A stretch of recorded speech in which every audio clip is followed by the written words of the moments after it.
about Mikey Williams. Okay? Mikey Williams tayo. Yan. Boss. Yes. Anong ano natin? Anong latest natin dito? At I believe, boss, si Mikey medyo nagbe-bend backwards na. Tama ba? Bend backwards o bend forward? Ano ba mas maganda doon? Na term? Boss? Na? Si Mikey. Sandali lang, boss, ha? Ano? Sandali lang, boss. May itugtog ako na music, boss, ha? Sandali lang. Ano itutugtog mo? I just called to say I love you. Tumawag daw, boss. Tumawag na si Mikey. Si Mikey tumawag si Mikey, na. Boss, ang tumawag kay Chot. Okay. Tapos ano nangyari? From what I was told sa mga sources ko, boss. First of all, this was so hard to do for Mikey. Alam mo naman si Mikey, boss. Ma-pride. Diba? Pride. Pride, saka shy din naman. In fairness, ha? Shy and reserved yung si Mikey. Kaya nga, dinidiin talaga niya, dinidibdib niya pag may mga criticism sa kanya. Diba? So, this took a lot of gumption on his part to call Chot Reyes. And according to my sources, he did call Chot Reyes a few days ago. Ang sagot sa tanong mo, boss, anong nangyari? AN, boss. AN. Anong acronym? AN.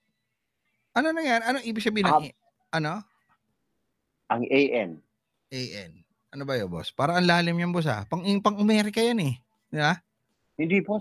AN means absolutely nothing. Absolutely nothing. Kaya ano na? Tama si J-Ban, ano na? Ba't walang nangyari, boss?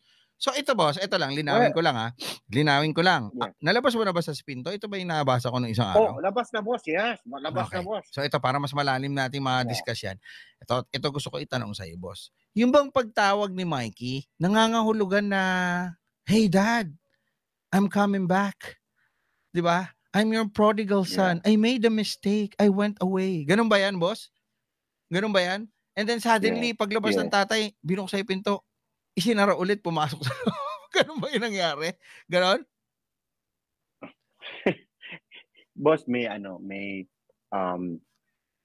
don't know, because, if you look at Mikey as an asset, boss, he's really good.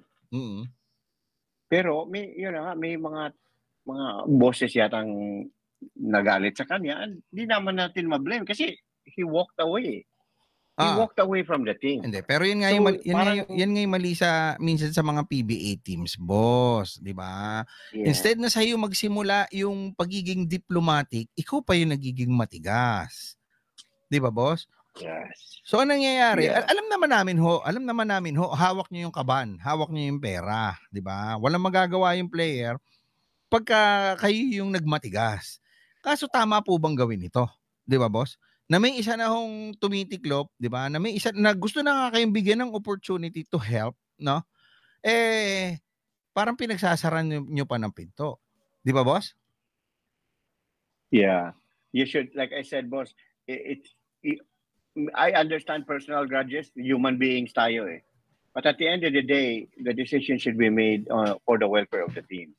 Yeah, and ngayon, TNT can say, we can win without him. And they've shown that, di ba? Napakita naman nila. They can, that's true. It's not a lie when they say, we can win without him. Yeah, they can win without Mikey, but with RHJ, di ba? Correct. Without RHJ, and with the presence of other taller and tougher teams, that is a big question, di ba, boss?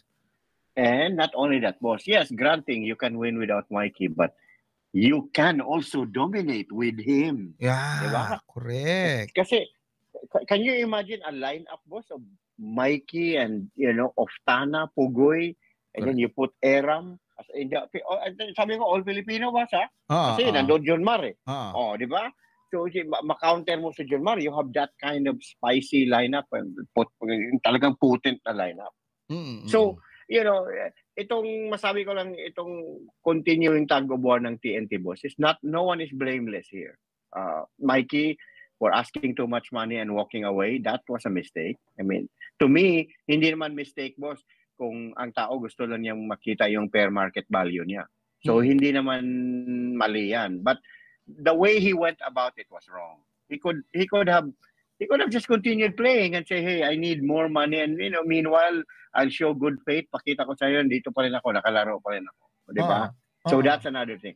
On the part of TNT, you cannot be also, you know, make your grudge prevail over logic. Diba? Kasi galit na kayo dahil inalisan tayo yung pride nila, di ba? Tinalikuran tayo, TNT tayo, but you know, you turned your back against us, how dare you? Di ba? Pero ako so kasi,